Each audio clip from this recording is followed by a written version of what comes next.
All right, welcome back to the Canadian Gun Vault Behind the Vault Door. My name is Mark Morelli. I'll be your host for tonight's podcast. Flying solo tonight and thinking to myself, what is it that I can talk about that relates to the firearm community? What is it that I can talk about that'll be relevant? You know, let's have some relevant conversation. Now, I've heard that thrown around, and I'm really excited about the idea of having relevant conversation. I think that we ought to be looking far beyond guns. You know, I love guns, and I really want to see some laws changed relating to firearm legislation. You know, like firearm regulation. I think that there needs to be some clearly defined terms, and I think that there needs to be property rights established in law so that we don't feel like you could come take our stuff anytime you feel like, or when some majority government comes along that likes to spend money like it's pouring out of a bucket. And at the same time, perhaps potentially they've been, what's the word I'm looking for here? It's been brought to their attention that perhaps our borders are being compromised. And I mean, I'm sure there's those of you that are going to be sitting out there right now saying, oh boy, he's going to break into a conversation that's going to lead to anti-immigration sentiment. I am so pro-immigration. I am the product of immigration. I am so proud that, my grandparents traveled across the sea to start a new life with nothing. And I mean, I don't know the exact dollar figure, but I'm sure my grandfather came here with $10 in his pocket and a suitcase. And they made out okay. And I mean, they got along, and of course there were some growing pains, but ultimately, healthy contributing members to the community that they decided to plant themselves in. And planted roots they did. They had lots of kids, and I'm one of the grandkids, and I'm very proud of the fact that my grandparents, traveled all that way and, broke through barriers and had to deal with racism, like real racism, when things were more than just words and that people were really mistreated. And it just seems like everybody's getting offended these days. And I quite honestly, I'm sick of it. Every time I turn around, there's somebody that's like going, ooh, be careful what you say. What? You know what? Like, I'm not saying you shouldn't watch what you say, but definitely I think it's a good idea, that people should have some kind of sense of humor out there. Like, I'm starting to be very concerned. Like, I mean, I wonder how comedy's going to suffer through this. Long-term impact effects of dealing with, political correctness. It seems to be so pervasive now, and it's just like everybody's gonna be offended by something. God, I'm offended by nothing. I don't know. I must be an anomaly in this day and age. I have some pretty conservative thought processes, but at the same time, I'd like to think I'm fairly liberal in terms of my attitude. Like, I mean, hey, if you want to be gay and be married, hey, by all means, go ahead. If you want to practice, a religion where, you're deciding that your God is going to be, a marijuana joint, hey, feel free. Hey, you practice any religion you like. I'm pretty easygoing that way. When you think about it, I'm sure a lot of Canada is that way. Like, I don't know where along the way we became this bunch of racist bigots. I mean, I always remembered Canada being a very tolerant nation, and it felt like one up until a couple of years ago. And then all of a sudden, it just seemed like, well, we're a bunch of racists if we don't just allow anybody to come in and, plant themselves in our communities without proper screening, which is something of, a point of contention, I'm sure, for a lot of Canadians. You don't have to be racist to be, needing to feel secure in this day and age. I mean, it looks like the other side of the world's falling apart. We look at Europe, we see a lot of things on TV, and I don't want to be accused of spreading, any kind of fear mongering, but I mean, if you look at the other side of the world, it looks pretty, dim if you look at the news. Now, I'm sure they show the worst of the worst and all, and nowadays with coverage being what it is, but I mean, there just seems to be a marked increase in problems in the world, and I won't go beyond calling them problems. The fact that we now have, what seems to be to the average Canadian a kind of, flimsy immigration process whereby, people are jumping borders and we're setting up, accommodations for them. And now we've got like major conservative leaders telling us that the cost of housing them, and given the rate of the number of people that actually seek out employment, that we're going to be in some financial trouble in a very short period of time. So, I mean, I don't want to say that the situation has been engineered for failure and to cause some form of economic collapse. But I mean, if we've got major leaders presenting numbers that are looking really bad, and you've got current Liberal leadership making comments like the budget will balance itself, I think we have cause to be concerned as Canadians. Like, forget guns. I don't know. Like, I'm watching the Liberal government, and I never hated on government in my life. I've always, just kind of said, well, okay, that's the government. That's what the government decides. I mean, growing up, I just kind of shrugged my shoulders and said, okay, well, I really wasn't involved in the process. But now that I've seen what appear to be a lot of mistakes being made and a lot of obvious conflicts of interest are being pointed out, and you got people being accused of major ethical conduct breaches. And I mean, these issues don't seem to be addressed. I don't know. It seems like it almost feels like a year and a half ago, the Prime Minister was accused of doing something illegal and contrary to some policy and law, and that the RCMP had some involvement, and yet we haven't gotten any answers on that. Now, I don't know how long it takes an investigation to be completed by government. I know things happen a little more slowly at the government level, depending on, whether it's municipal, provincial, or federal. But I mean, that's kind of a slow process. He either did it or didn't do it. I mean, if there's something written that's concrete in law, and we can prove this relatively quickly, like, what's taking a year to come up with an answer to that? I mean, he's being asked, how many times have you spoken to the ethics commissioner? And we hear 23 times that he was willing to work with the ethics commissioner, and answer any and all questions she might have. He said that 23 times. So he really didn't answer the question, which is, the answer is a number. So here we are, presented with a government that doesn't seem to have a true appreciation for numbers. Whether it be they're, telling us how much things are going to cost, or, we've got payouts that now appear to be fostering a whole new movement of people complaining that they've been mistreated and the government was complicit in it happening. And so now we've got somebody new coming forward saying they want to sue for $50 million. I imagine this country will be flat broke in no time.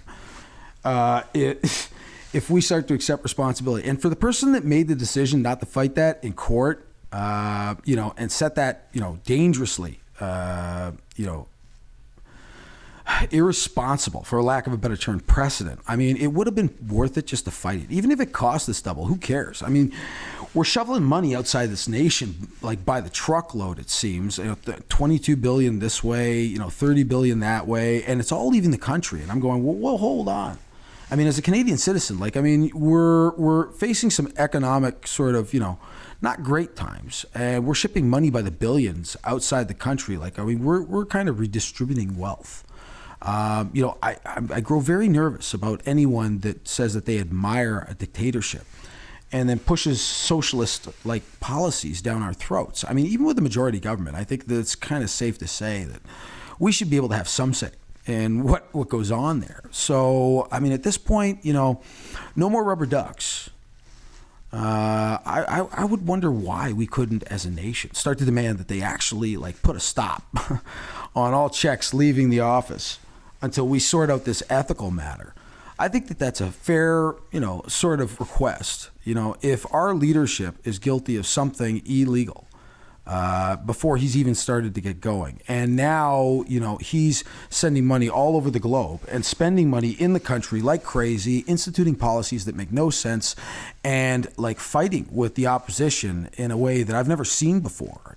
They're not really answering questions. And so I think we need answers, and I think that we need answers from all of our members of parliament. So I'm going to encourage everybody to call into their member of parliament first thing after getting this podcast.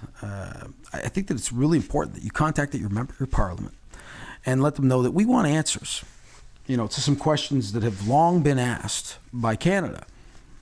What's going on with that ethical matter involving the Prime Minister, and why do we have all these conflicts of interest? And, some people say some things that maybe, they haven't been in front of a camera before. You can forgive certain things, but major ethical breaches and, major conflict of interest, failing to disclose that you have business interests in areas affected by your policy. Like, I mean, there can't be any bigger conflict of interest. And I mean, I know that you probably, you know, hey, if you're as rich as that guy is, maybe you can forget a villa, you know, in France or wherever the hell it was. But hey, I think though that your job is, you know, to lead the country in matters relating to finance. I'd like to think that you'd be able to, you know, disclose all your assets, kind of gather it up. It's kind of important that you not miss any. If you create policy that has a positive impact on your business, you know, you shouldn't be in that position. And I mean, there should have been a declaration of conflict, and there wasn't. And or, you know, the guy should keep better track of his stuff. If you're going to get into that position, you better know. So, you know, he should have gone to his people who cracked down on their teams and said, find me everything and bring it all here. And they didn't do that, which really begs the question, what's going on? You know, we should demand answers for that.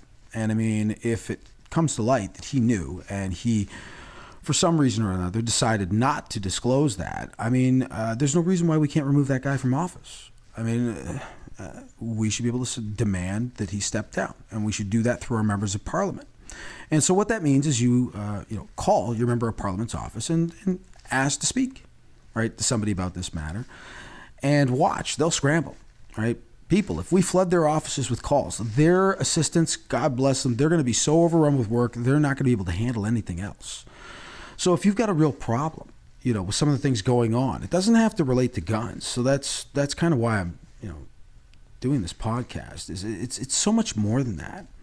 You know, as Canadians, we should be concerned. As gun owners, we should be concerned. There's some obvious things that are wrong, standing right out and staring us in the face. If we don't do anything about those things, we're really doing ourselves this grand disservice. So anyway, moving right along, you know, I'm thinking about how much I love shooting. I love shooting so much, I miss it. For the people out there that think that I spend, you know, all this time on the range and I pull the trigger, I mean, they fall into the same category of people that think that they're all my guns.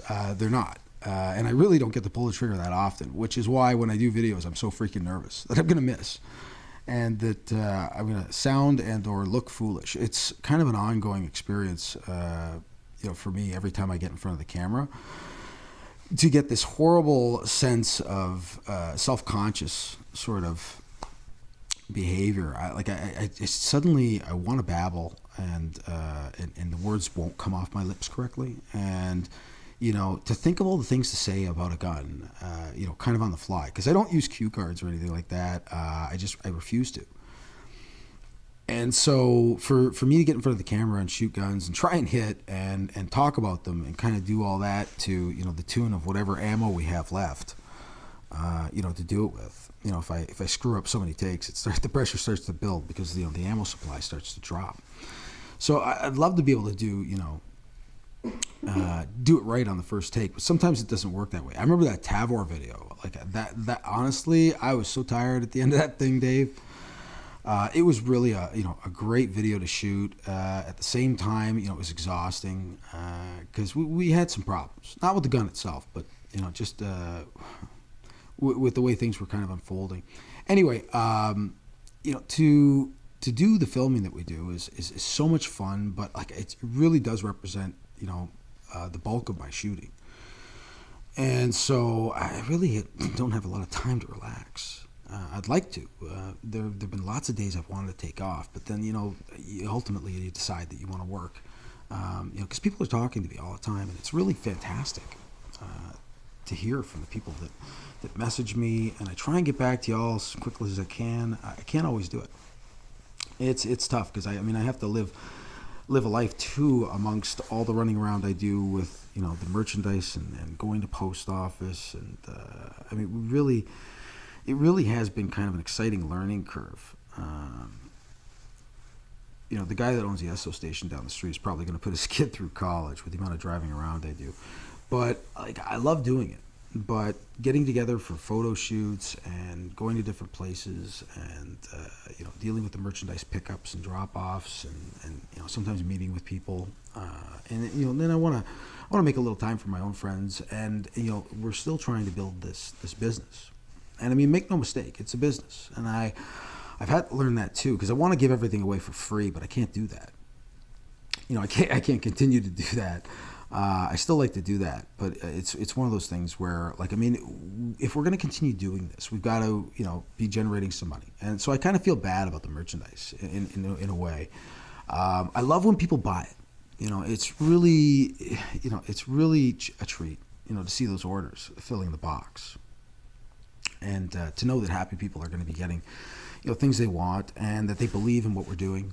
I really do love the fact that there's people out there that feel as strongly as I do about change and how things are wrong, and what we might do to fix it, moving forward.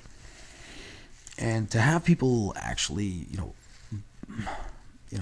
buy the merchandise and wear it and enjoy it, it's very satisfying for me personally, because I mean, this all started with a picture I took, and my delving into photography in a very limited way. Like, I mean, I love taking pictures. I loved drawing as a child, and pictures were just a natural extension of that. If I could see something that I really liked, and I love the idea of taking photographs of guns that might be a little bit different than other people's, and people have kind of pointed this out to me again and again.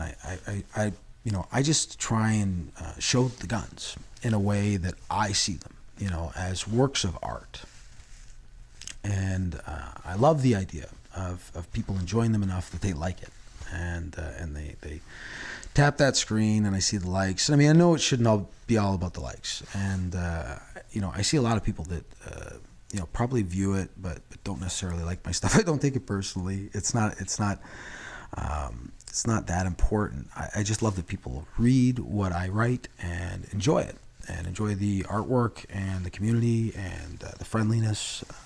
The Instagram page really has kind of grown into this wonderful space. I keep encouraging people from Facebook to come on over to the other side. I feel guilty about doing that, but occasionally I will mention to people, like, come on over. Instagram is cool. It's everything Facebook used to be. Simple. No news feeds and bullshit. A lot of pictures. You're gonna like it. And some people come over and they never look back. I think that people would exit Facebook if they knew how simple and easy Instagram was. And I mean, it's in your pocket all the time. Facebook's a little bit too much for a cell phone, I think, in my opinion.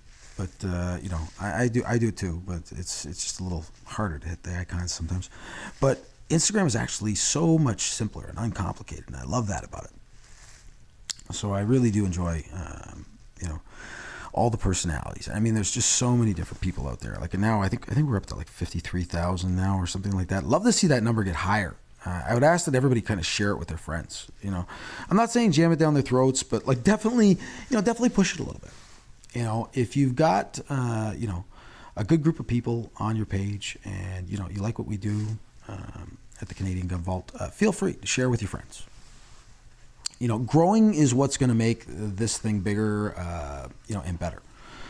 I want to see it grow larger. I think the bigger our voice gets is directly proportionate to the size of the people in our audience. So I'd like to see everybody share it with their friends, and just kind of do a little write up and say, you gotta follow this.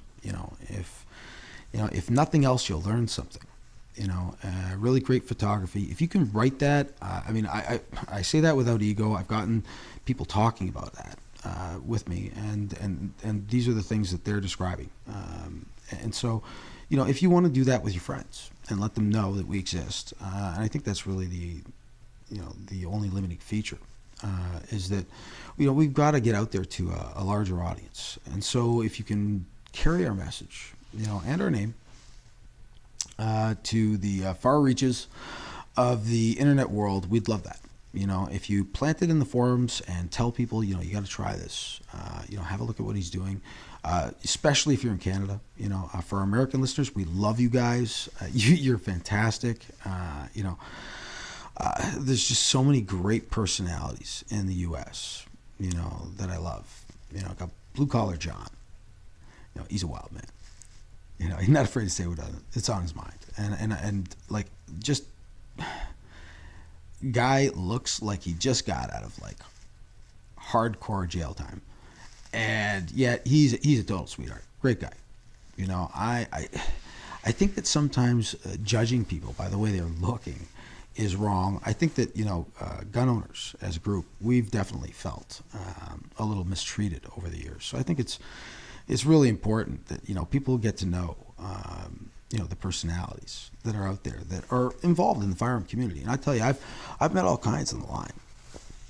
And I mean, the Instagram pages are very much like the people. They're just really entertaining. Dynamic personalities to be around. And, spending time on the line is just a great opportunity to meet fantastically responsible people that really enjoy something, maybe as much as you. And I mean, that's what you encounter at the range, just people that feel, very passionately about firearm ownership. And, they're excited about it. And something new came out, and they have to have it. I mean, there's so many people that enjoy this so much. To kind of arbitrarily take away any of that enjoyment, I would be very leery of any government that does that without, justifiable cause. So all this knee-jerk reaction to what's going on in the U.S., the Texas church shootings, the Las Vegas shootings. I mean, this really has nothing to do with Canadian firearm ownership.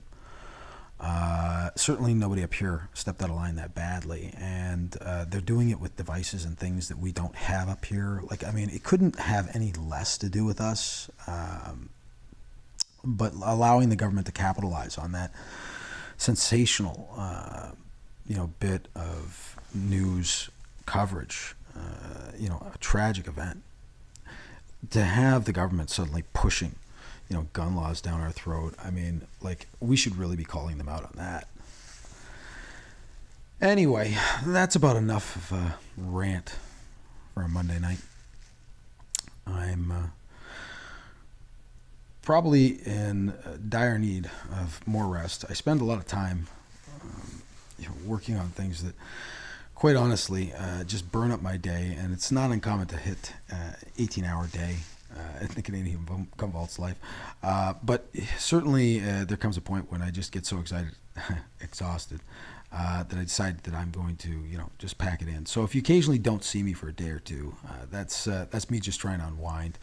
It can be kind of stressful keeping up with, all the things that need to get done. Anyway, that's about all the time that we have for tonight's podcast. My name is Mark Morelli. I hope you've enjoyed it. And as always, Canada, have a great and safe night.